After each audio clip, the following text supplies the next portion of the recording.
So let me introduce myself. Myself is Pranav, Yeah. and I'm from Marketing and Outreach Department from Eureka, and we are currently shooting an interview for our Volume 5, Issue 7, which is Crumbs of Crime.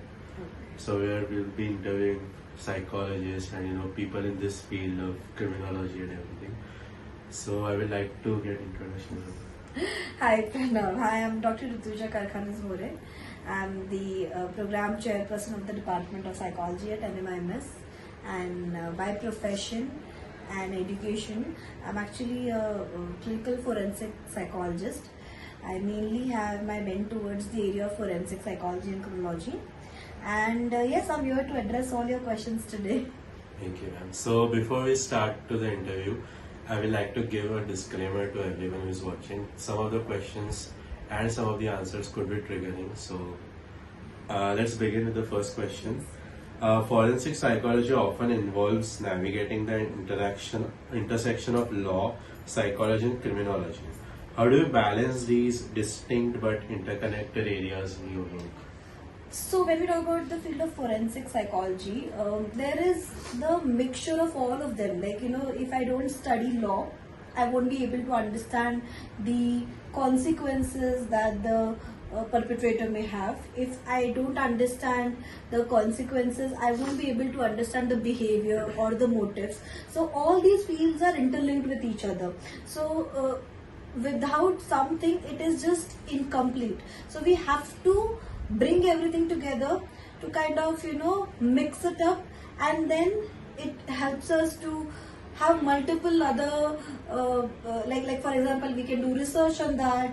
We can help the lawyers to understand the motive. Then there's some recent field that has come in the area of forensic psychology, which is known as legal psychology, to also understand the mental balance of lawyers, so that they are right there to fight for the case as well as for judgments as well. So without any discipline that we just spoke about, the explanation or the existence of the field of forensic psychology is incomplete. So that's how we kind of balance. So it's like everything is interconnected. Yes, everything is interconnected with each other. Without one particular domain, it is incomplete. Okay. That was great. So the second question is, in your experience, how much of criminal behavior is shaped by individual psychology versus societal and environmental factors? It's mixture of both. But specifically I'll tell one thing, that society, yes, plays a very, very major role, because what happens is that because of society or societal beliefs, a lot of things are promoted. For example, domestic violence, mainly if we try to analyze it, it is mainly because of the existence of patriarchy in the marriage, and patriarchy comes from society and cultural beliefs and norms. Okay, so the major part is the society, and then comes the individualistic characteristics. But that doesn't mean that the individualistic psychology or individual psychology or the personality is that something that we should also ignore. So it's again the mixture of both. But in my opinion, if you're asking me, society has plays more of societal role to be involved in that. Okay. So the third question will be, popular media often portrays forensic psychology as glamorous and dramatic. So what are some of the common misconceptions that you wish people would understand about the field? Yeah, so they okay, on a very funnier note, Pranav, I'll tell you, Pranav, right? Pranam. Yeah, so Pranam, I'll tell you one very funny this thing. So I've seen CID and all those CSI and all those crime-based documentaries. So they show forensic psychologists as tip-top ones, wearing heels and being very kind of straight. It's nothing like that. They are just normal human beings. The biggest problem, to be very honest and to discuss it in the field of forensic psychology, that लोगों का job नहीं है. Actually में, people don't have job. I mean, the field is so interesting. People don't have job, and people do the study of the area of forensic psychology but they don't know where to go ahead, because unfortunately in India there are no major job openings happening. I just hope that in the near future we'll have more job openings, so that at least we have more research in the field of forensic psychology, some more substantial work can happen which would help us to prevent crime. If you see these days, to give a small example, road rage is increasing in harm. Like I have seen so many videos on Instagram, YouTube, that people are driving recklessly. It is nothing but to understand the field of forensic psychology. So I think if more mental health support is given, more people involved in this area, I think something like this can be prevented. So yeah. So it's Am I like. going good? So the next question is, your career began in military psychology, and you spent few years as a part of the military. Could you share more about the experience and why it holds such special place in your heart? So yeah, it does mean a lot to me, because the entire discipline is very much disciplined.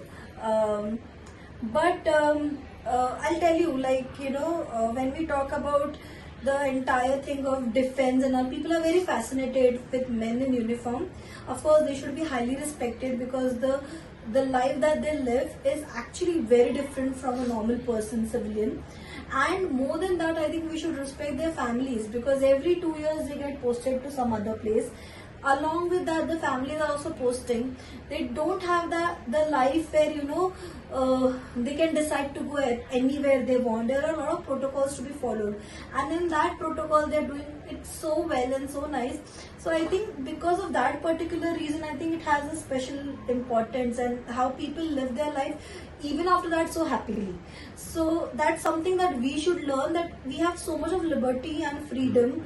We are there with our families constantly. So what is the best that we can make out of that? So yes. Am I going right? Yes, You guys yes, are making me worry. No, I have a lecture. So. Yeah. As both No, that teacher, Sanskrit wali teacher will give you the attendance. As both an academic leader and a mentor, how do you ensure your students are prepared for ethical and practical challenges of working in forensic psychology? So there is no surety as such. We need to kind of train them for a lot of different things. And when over these 3 years, 5 years of their, till the masters I'm talking about, they go through multiple challenges and multiple cases. They go to hospitals, they go to their internships, they actually see real life cases, which actually trains them to have that sort of an empathy, that sort of a mindset to see that whether if this is the given situation, what I should be doing, how much I should be getting involved, even as a spectator, what I could do, what is my learning. So this is being taught to them, and when they are done with their education, we always kind of push them to do their jobs in that particular industry, so that once they get a good level of experience, then the ethical considerations, ethical beliefs, ethical practices will automatically come. So that's how we go. It's not a single day journey or a single course that could be taught to them and then you say that they are ethical, but it's a journey that It's needs more to of a be practical. more of a practical, and needs to be practiced continuously. So we also have some practical courses on that, through which we at least ensure that the baseline is there, but of course it definitely comes through a lot of experience. Yeah. Great. So regarding that question only, forensic psychology can involve working with victims, suspects, and sometimes even offenders. So how do you approach those situations with empathy and maintaining professional decency?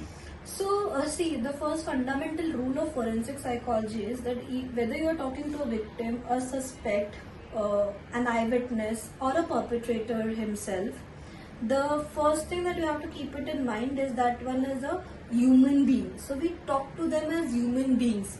So if that formula is done well, then I think the other steps are achieved rightly. So even if we know the serial killer is sitting in front of us, or a person who's sitting in front of us who has murdered someone and it's proven, we still need to approach that person as a human being, so that the other investigative part or other counseling or rehabilitation part could be achieved nicely. It will be smoother. It would be smoother, yes. Okay.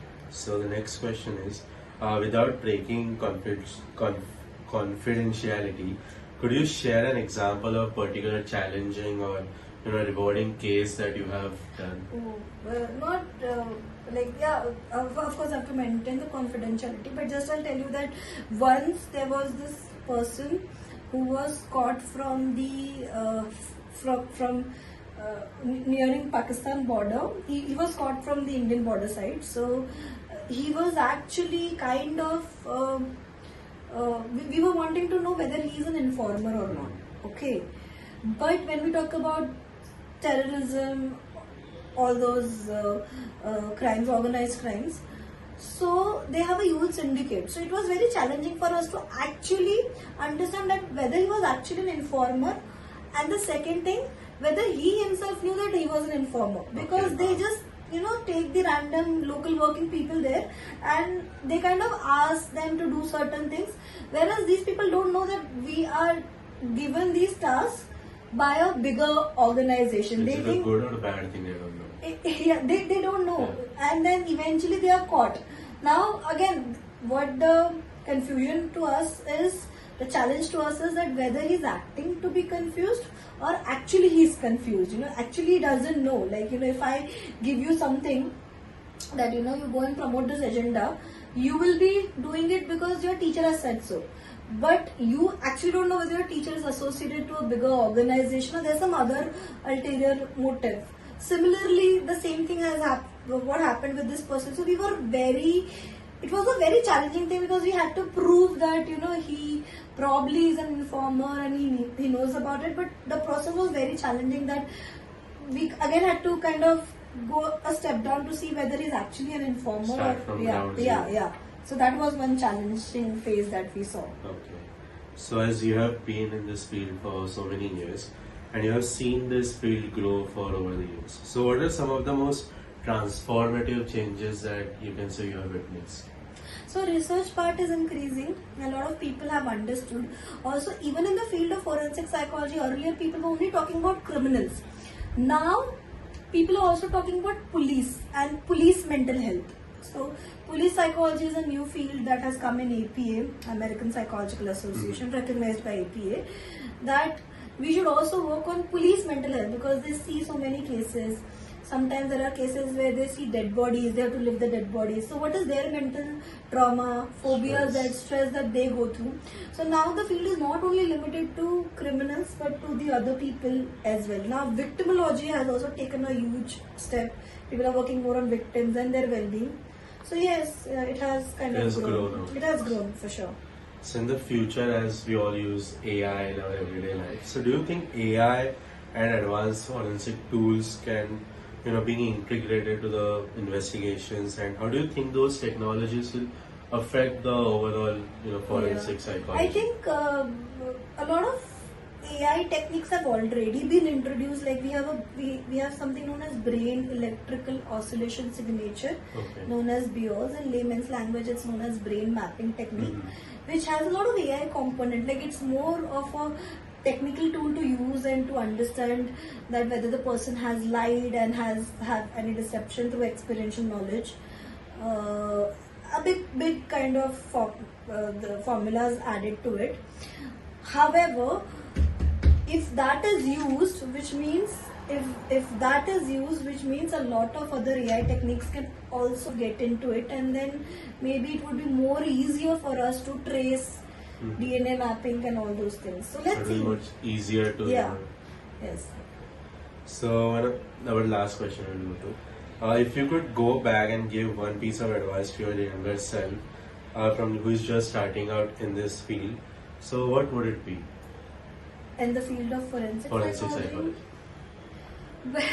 A very twisted question. If I go back, I think the facilities and the information that people have right now, we never had that. Like now easily we have so many cases available on YouTube. People a lot of YouTubers have studied, analyzed. A lot of people sit in the forum and then they discuss. I think if something like that we had when we were young and started this field, I think we would have had more better understanding. It came through experience, but right now students are starting with the field of psychology, they're having more understanding, so I think that could have helped. So technology could have yes, helped. helped better, yes.